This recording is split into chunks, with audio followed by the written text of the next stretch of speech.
Today I will be discussing an accident which occurred the evening of February 1st, 1991.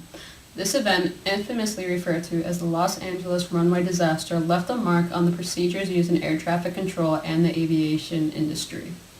On February 1st, 1991, U.S. Air Flight 1293, a Boeing 737, departed from Syracuse, New York. Its final destination was to be in San Francisco, with stopovers in Washington, D.C., Columbus, Ohio, and lastly, Los Angeles International Airport. On board were 83 passengers and 6 crew members, consisting of 4 flight attendants and 2 pilots. Pilot in command was 48-year-old Captain Colin Shaw, who accumulated approximately 16,300 flight hours. 32-year-old First Officer David Kelly had 4,300 flight hours. Meanwhile, at the terminal of LAX International Airport, SkyWest Flight 5569, a double-engine Fairchild Metroliner, was preparing its flight to Palmdale, Ohio. On board were 10 passengers and 2 crew members. Captain Andy Lucas, 33, had 15,000 flight hours, and 45-year-old First Officer Frank Prentice accumulated 8,000 flight hours. In the control tower of Los Angeles Airport was Local Controller 2, who I will refer to as LC2. Robin Lee Washer, an Air Force veteran. In front of the U.S. Air 1293 was Wings West 5006. LC-2 cleared Wings West 5006 to land on runway 24 right.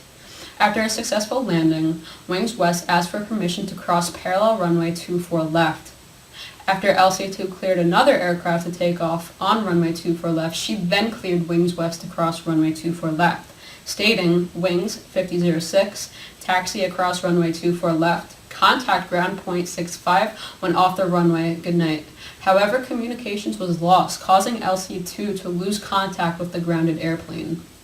As LC-2 was trying to re-establish with the aircraft, U.S. Air 1293 requested landing instructions to the tower.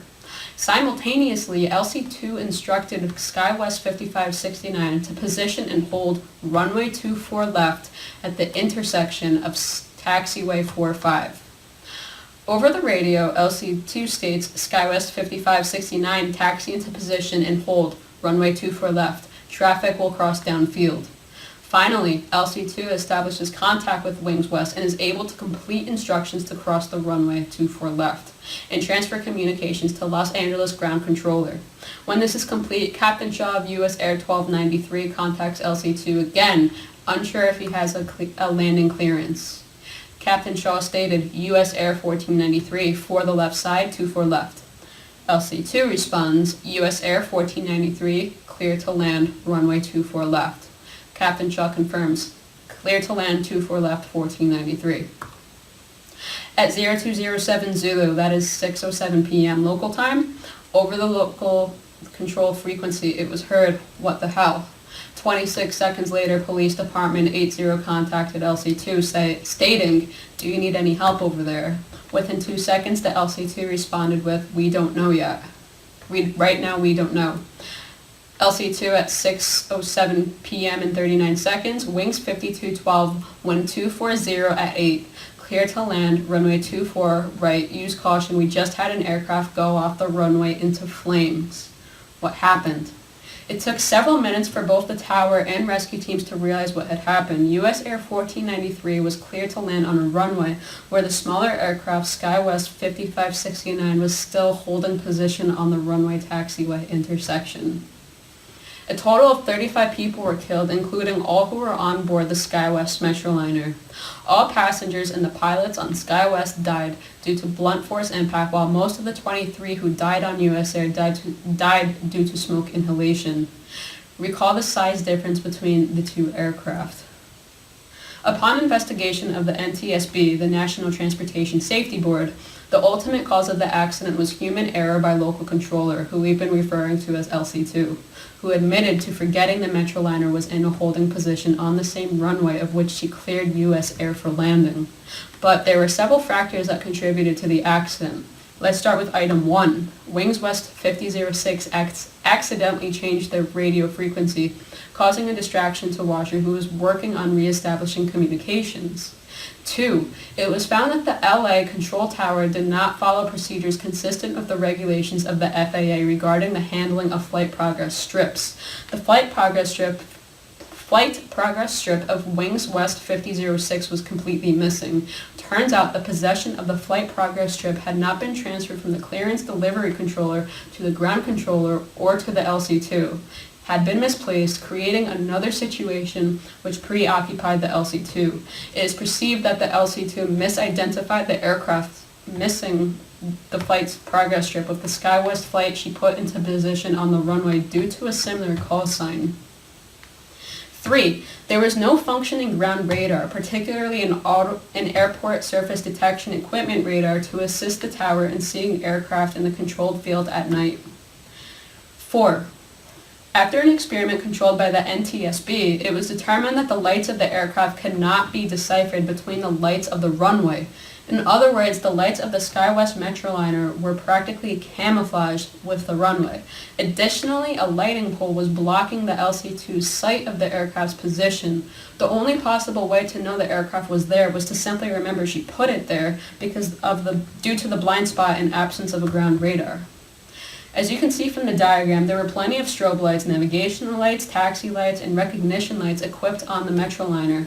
So how is it the plane was just simply lost on the runway? Well, after reviewing this accident with retired air traffic controller of LaGuardia Airport, Ed McKenna, I was able to learn a little bit more of what the airport surface looks like in the eyes of an air traffic controller from someone who experienced it all on a daily basis. Over a phone interview with Ed, I discussed several of the factors contributing to the accident, including the blending of the smaller aircraft's lights with the runway. His response: "That doesn't shock me. I don't know how more aircraft don't get lost on airport surfaces at night. You really need to develop an airport night vision. Sometimes if a guy drives a tug, a lot of those things didn't have lights. If someone gets lost, it is very easy to get disoriented at night at an airport." After witnessing a smaller commuter aircraft line up and wait on LaGuardia Airport's runway 4, adjacent to a taxiway where several larger commercial jets, such as a Boeing and Airbus aircraft, were on, I agreed with Ed that it is not at all shocking that a smaller aircraft can easily get lost on major airports conducting departure and arrival operations of Category 3 aircraft. Now, how did this disaster directly affect air traffic control and the aviation industry as a whole?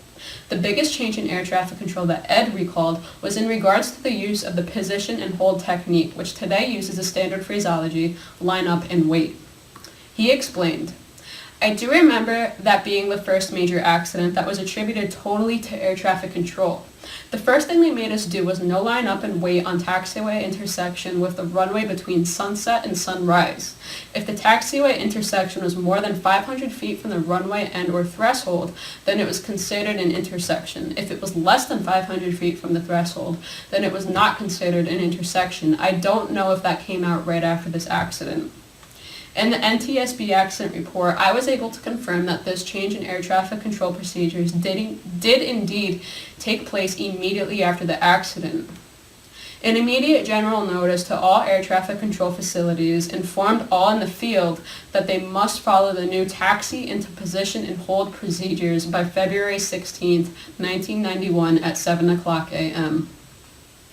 Consistent with the newer rules introduced after this accident, I think that the line-up and wait technique should be allowed at the end of the runways. However, I disagree with the use of line-up and wait in the middle of a runway, at runway taxiway intersections at any time of the day in an airport under Class Bravo airspace.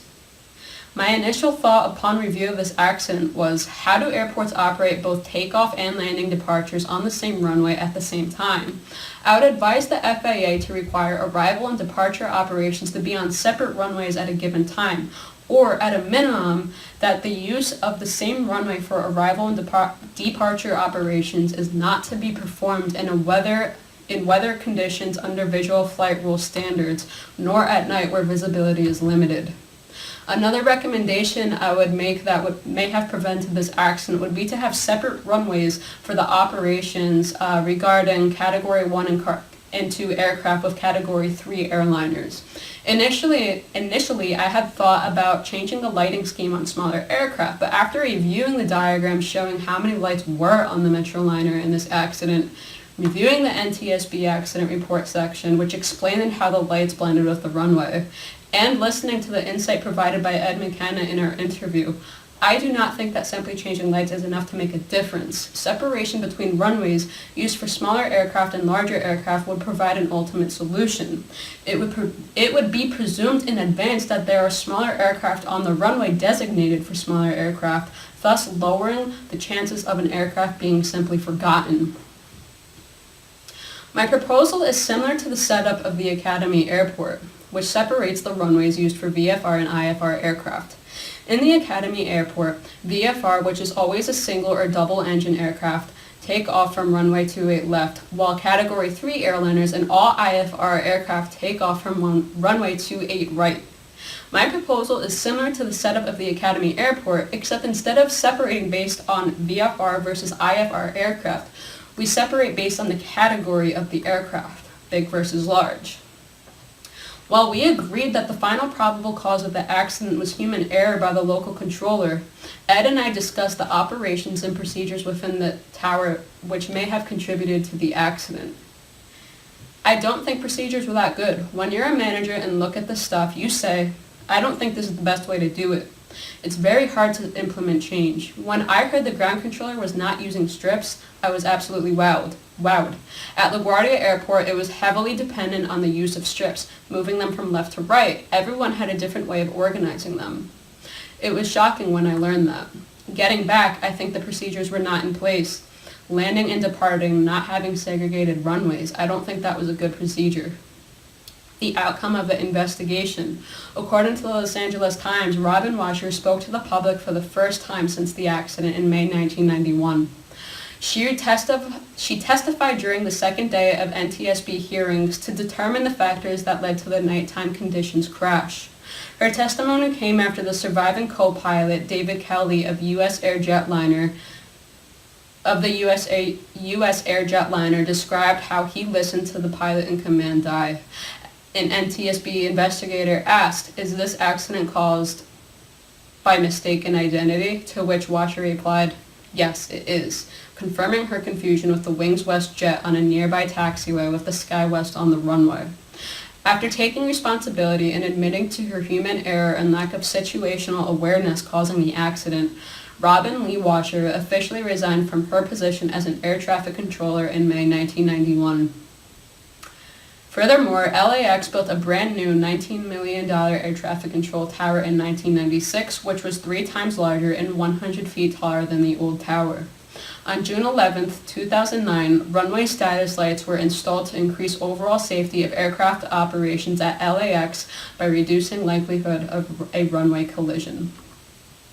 Today, Los Angeles performs departures on outboard runways and arrivals on a separate inboard runway, in compliance with the recommendations supplied by the NTSB, National Transportation Safety Board, to the FAA after the accident.